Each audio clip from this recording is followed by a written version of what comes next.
This channel does not promote any violent, harmful, or illegal activities. All content provided by this channel is meant for an educational purpose only. Shailendra সরকার স্কুলের প্রত্যেকটা classroom কিংবা ইটকাট পাথরের সঙ্গে প্রাক্তন মুখ্যমন্ত্রী বুদ্ধদেব ভট্টাচার্যের স্মৃতি জড়িয়ে রয়েছে। সেটা স্কুলের প্রাক্তন শিক্ষক বা বর্তমান শিক্ষক সবার কাছেই নানান গল্পের মধ্য দিয়ে সেই কথা উঠে আসে। আমাদের স্কুলের শতবর্ষে উনি এসেছিলেন, আমাদের এখানে লাইব্রেরির উদ্বোধন করেছেন এবং অন্যান্য অনেক জিনিস উনি বেশ নস্টালজিক হয়েই আমাদের এখানে কাজগুলো যেগুলো এগোবার দরকার, যেগুলো করার দরকার সেগুলো উনি বলেছিল। এই যে বারান্দায় হাঁটছে, এখানেই কোনো ক্লাসে দাপাদাপি করতেন এই পাড়ার বাচ্চু প্রাক্তন মুখ্যমন্ত্রী বুদ্ধদেব ভট্টাচার্য। আর এখানেই বিভিন্ন শিক্ষকদের সঙ্গে তার নানান স্মৃতি জড়িয়ে রয়েছে। এই স্কুলেতেই তিনি গল্পের বই নিয়ে বসে থাকতেন, এখানেই তিনি কবিতা লিখতেন। পিতামাতা হওয়া এখনো কি স্বপ্ন? অ্যাপোলো ফার্টিলিটির সাথে আপনার পিতামাতা হওয়ার স্বপ্ন পূরণ করুন। বিনামূল্যে পরামর্শের জন্য কল করুন 9899410685। আর বুদ্ধদেব বাবু এমন একজন মানুষ ছিলেন যার সম্পর্কে বলা যেতে পারে যে উনি একজন অ্যাম্বাসাডার, মানে true ambassador of politics of honesty, politics of dedication, politics of ideology.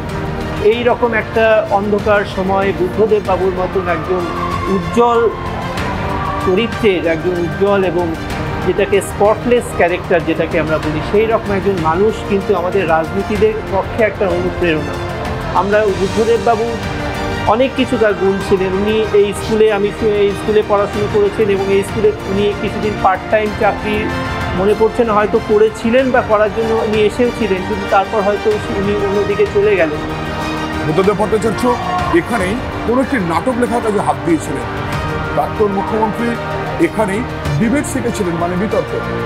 সব মিলিয়ে মুখ্যমন্ত্রী হয়েছেন, কিন্তু শৈলেন্দ্র সরকার স্কুলের প্রাক্তন বর্তমান ছাত্র শিক্ষক সকলের কাছেই তিনি রয়ে গিয়েছেন পাড়ার বাচ্চু কিংবা ছাত্র বুদ্ধদেব ভট্টাচার্য। মুখ্যমন্ত্রী নন, স্কুলে ঢোকার আগেই ছাত্র হয়েই আসতেন এখানে। গল্প কেমন?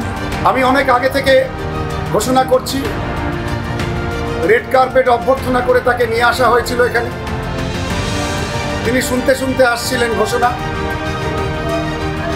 আমি একটু বিস্তৃত বর্ণনায় চলে গিয়েছিলাম, একটু আবেগের মধ্যে চলে গিয়েছিলাম, কারণ এই পাড়া বাচ্চু বুদ্ধদেব ভট্টাচার্যের, এই পাড়ায় তাকে বাচ্চু বলে চিনতেন সবাই। তিনি এই স্কুলে পড়াশুনো করেছেন, এখান থেকে তিনি মুখ্যমন্ত্রী হয়েছেন পরবর্তীকালে। ফলে একটা আবেগ আমাদের মধ্যে কাজ করছিল, মাস্টারমশাইদের মধ্যে। তিনি এলেন, মঞ্চে উঠে আমাকে বললেন কানে কানে একটু ছোট ছোট করে বলতে হবে, খুব কঠিন, কিন্তু ওরা সেই ব্যারিটোন ভয়েস, বিখ্যাত ভয়েস। আমি চেষ্টা করেছিলাম সেটাকে ফলো করবার। এখানে একজন চিকিৎসক ছিলেন, সেই অনুষ্ঠানের ঘটনাই বলছি। তিনি সম্প্রতি প্রয়াত হয়েছেন, আমাদের বিদ্যালয়েরই প্রাক্তনী। 88 বছর বয়সে তিনি প্রয়াত হয়েছেন এবং কোনো ফিস ছাড়াই প্রায় তিনি মানুষের সেবা করতেন। চিকিৎসারা তার কাছে সেবা ছিল। ডাক্তার গণেশ বেদজ্ঞ, উনি মঞ্চ থেকে বলছেন, গরিবের ডাক্তার গণেশ বেদজ্ঞ এখানে আছেন, থাকলে তাকে নিয়ে আসুন।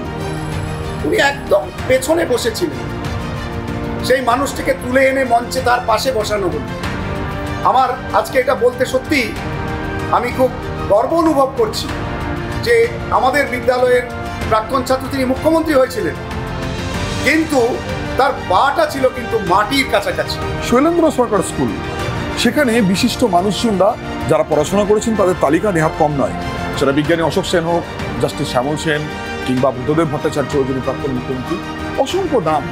প্রথম জাতীয় শিক্ষক আমাদের রাজ্যের জ্যোতির্বিকাশ মিত্র, সেই ছবি আমরা দেখলাম, যিনি এ রাজ্যের প্রাক্তন মুখ্যমন্ত্রী বুদ্ধদেব ভট্টাচার্যের শিক্ষক ছিলেন। যেখানে রাজনৈতিক মতের পার্থক্য ছিল, অর্থাৎ বুদ্ধদেব ভট্টাচার্য যে বামপন্থায় বিশ্বাস করতেন, কমিউনিস্ট পার্টির সদস্য ছিলেন,